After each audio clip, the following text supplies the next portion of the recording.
estamos de volta com o Jornal Cidade Notícia. Hoje é dia de bater um papo com o advogado Francis Saldanha, ele que fala de direito da família, sempre aqui nas segundas-feiras no Jornal Cidade Notícia. Hoje nós vamos continuar falando dos contratos familiares. Doutor Francis, seja bem-vindo. Mais uma vez, muito obrigado pela participação aqui junto com vocês da TV Cidade. Para a gente começar o nosso bate-papo aqui no Jornal, doutor, a gente vai começar falando do contrato de união estável. Tem muita gente que não sabia que existia esse contrato, né, e que se tornou muito comum nos últimos tempos.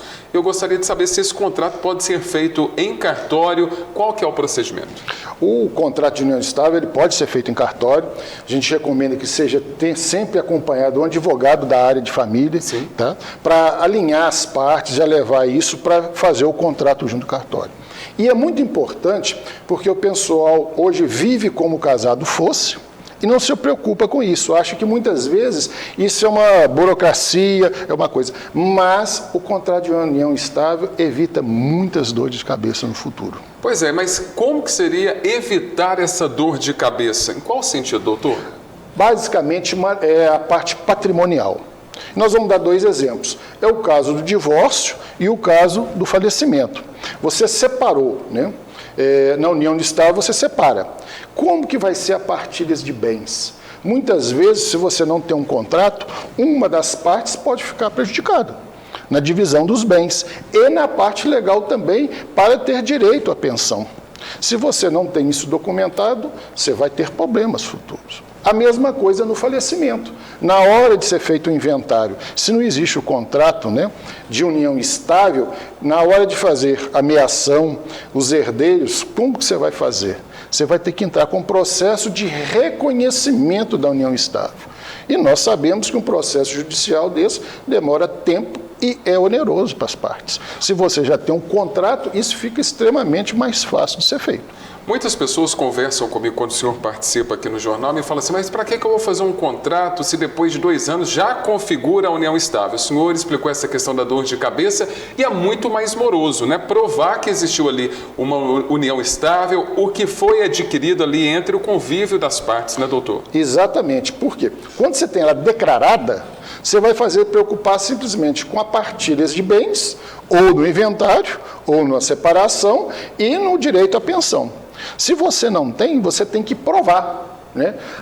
Quando há o falecimento, não é mais complicado, porque você vai provar com uma parte e você vai estar provavelmente em litígio com demais herdeiros. E a morosidade da justiça é grande e custos elevados do processo judicial. Nós vamos tocar num assunto agora que tem se tornado muito comum o pessoal comentar, principalmente nas redes sociais, que é o contrato de namoro. A gente até falou dele aqui em outras situações do Jornal Cidade Notícia. Gostaria que o senhor falasse um pouquinho sobre o contrato de namoro e se realmente ele é relevante. O contrato de namoro hoje está sendo muito utilizado na sociedade brasileira, apesar de não ter uma legislação específica. Ele não é feito em cartório, como os outros contratos, mas ele é um contrato entre duas partes, duas pessoas que têm interesse. Então, ele é válido pela lei dos contratos e te garante, né, que você não está assumindo uma união estável, nenhum casamento. Lógico, ele não é feito para jovens, não é um namoro rápido, um namoro de adolescente, pessoal mais novo. Pessoa mais madura, normalmente está saindo já de um relacionamento anterior ou outro tipo de relacionamento e quer conhecer uma pessoa, está no início, né, de namoro, de conhecimento e quer ter a tranquilidade que isso não vá gerar uma união estável judicial posteriormente. Então se faz o contrato de namoro, é um contrato entre as partes, onde você garante, né, que durante esse período, o namoro ele pode ser por tempo determinado, normalmente, você não faz por tempo indeterminado, você vai ter aquela garantia que, durante aquele período, não se configura uma união estável. Até porque esse período ali do namoro, ele pode ultrapassar 2 anos, né? Sim, provavelmente. A gente tem casos que as pessoas, às vezes, o namoro, a distância, hoje, como a gente comentou, pessoas mais velhas, né, ou que não são jovens, vamos falar assim, mais maduras, e tem um problema profissional, mora numa cidade, mora outra, encontra uma vez por mês, 2 meses, então você tem um tempo maior de conhecimento e relacionamento, tá certo? E você tem a garantia, por quê? Por ser um contrato entre duas partes, as duas estão concordando em garantir que não há união estável, nem que prejudique a parte A ou a parte B. É uma tranquilidade. E depois isso pode ser modificado pode ser convertido em outro contrato. E essa é a minha pergunta. Vamos supor que esse namoro vai evoluir, esse casal decide se casar ou firmar, então, uma união estável. É possível alterar esse contrato ou tem que extinguir esse e fazer outro? Não, pode ser feita alteração, porque é um contrato de vontade entre as partes de namoro.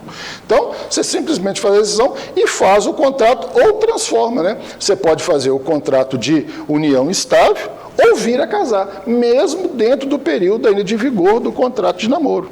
Isso pode ser feito. O contrato de namoro ou mesmo o casamento, você vai a cartório e faz, né? E considera o distrato do contrato de namoro. Isso pode ser feito a qualquer momento. É bom a gente deixar uma observação aqui, que isso é feito em cartório, não são processos judiciais, é alteração de contratos. Agora, quando você firma um casamento, tá certo? Com um regime de bens e quer alterá-lo, esse necessita de um processo judicial. Você casou com, por exemplo, com separação universal de bens, ou comunhão total de bens, ou normal, que é comunhão parcial. Para alterar, precisa de um processo judicial. Isso não é feito em cartório. Agora, doutor, só deixando bem claro que para fazer esses contratos a pessoa não consegue fazer sozinha. Redigir ali no computador não vai resolver. Tem que procurar um advogado especialista, né? Um especialista, um advogado de família que pode estar orientando, tá certo? Os contratos são feitos em cartórios, o próprio cartório pode orientar. Mas a orientação dele é um contrato básico, é um contrato pré-estabelecido, pronto. Se há detalhes, patrimônio ser declarado, o ideal é o quê? Procurar um advogado de família que possa estar orientando os dois a fazerem esse contrato. Agora, na prática, doutor, esses contratos que nós comentamos aqui hoje, que é o de união estável e de namoro, eles estão tendo muita adesão? Sim. Hoje, a adesão é muito grande. E aí cabe um alerta, né? Porque muitas pessoas acham que isso é uma burocracia, como eu já falei, que os advogados criaram para ganhar dinheiro, para ter honorários, os cartórios. Não, gente. No início do relacionamento, tudo é amigável, tudo é muito tranquilo, né? Quando você propõe fazer isso, você não está desconfiando, você está garantindo evitar litígios futuros. E isso tem que ser no início do relacionamento, porque quando o relacionamento já está numa fase de se separar ou de romper contratos, é um litígio, independente de ser só os dois ou se tem herdeiros, como nós já falamos. Então, isto é uma forma de declaração de amor, de reconhecimento, de amizade. Por quê? Vamos deixar tudo documentado. É aquela máxima que a gente vê aí, tudo que é combinado não é caro. É verdade. Você começa um jogo, né, uma brincadeira, vamos jogar um baralho, né? Você fala, quais são as regras? Não são antes de começar? Sim. Então, o ideal é isso. E isso tem tomado uma força muito grande hoje na legislação brasileira, a utilização de todos eles, porque tem que ser encarado como uma forma de responsabilidade, de carinho, de respeito com o outro parceiro. Até porque muitas das vezes, doutor, no início do namoro ali, há os combinados entre as partes, mas de boca. E depois, quando quer quebrar isso, ninguém cumpre aquilo que foi combinado. É onde que acontecem as brigas, um já não fica mais amigo do outro, nem coleguismo existe, e vai lá para o litígio, vai para a briga na justiça, que dá uma dor de cabeça danada. Então, os contratos vêm para poder, mesmo diante de muitas dificuldades e brigas, para que ocorra um rompimento de uma forma tranquila. E há o caso do falecimento, que ainda é mais complicado ainda. Que é o caso, quando a separação é uma situação, e quando você tem um falecimento, entram outras pessoas interessadas que não faziam parte daquela relação de confiança, de amor, né? Infelizmente, pós-falecimento, a disputa patrimonial é muito grande. Então, se você quer ter tranquilidade desde o início, faça um contrato de namoro, contrato de união estável e vários outros que nós vamos trazer ao longo das participações do Dr. Francis Saldanha aqui no Jornal Cidade de Notícias. Doutor, foi um prazer recebê-lo. Eu te espero no próximo mês. Mais uma vez, eu agradeço a oportunidade e me coloco à disposição via os canais de rede social da TV Cidade. Dúvidas pode estar enviando, que a gente vai estar respondendo nos próximos programas ou enviando aí a mensagem via TV Cidade. Muito obrigado mais uma vez.